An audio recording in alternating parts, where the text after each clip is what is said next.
earlier today, after the call was made, all the networks called it. The truth is, in yesterday's papers overseas, they already called it because they, it was a fait accompli. So the headlines in the papers above the fold was like, whew, get out and stuff like that. And one of the very first messages to come to President-elect Biden was from the United Kingdom. And NBC's chief foreign affairs correspondent, Richard Engel, is live in London. I don't know how President Trump would have taken Boris Johnson's message for President-elect Joe Biden, but I don't know if he saw it out there on the golf course, but it was early.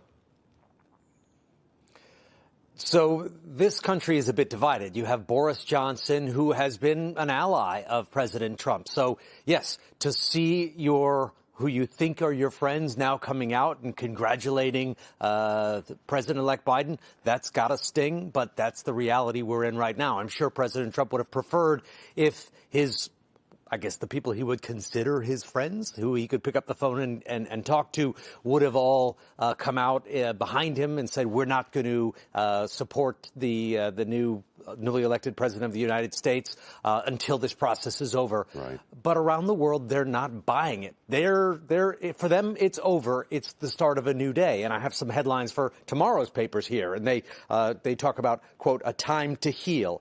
It's Joe. God bless America. Loser Trump given the boot. So the world is moving on, and the world, frankly, has been very tired of the last 4 years of President Trump. It has been exhausting. It has been disruptive. People don't trust President Trump.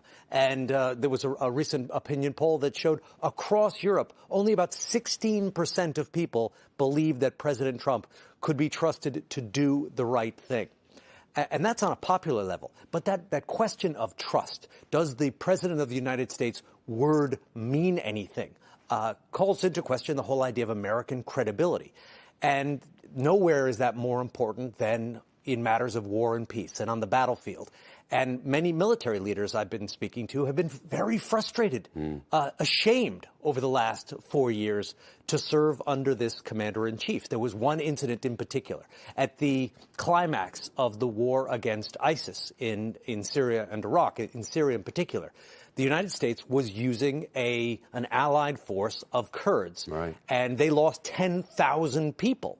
And after losing 10,000 people, President Trump authorized an invasion against these same people, and the American troops who were with them were ordered not to defend their allies.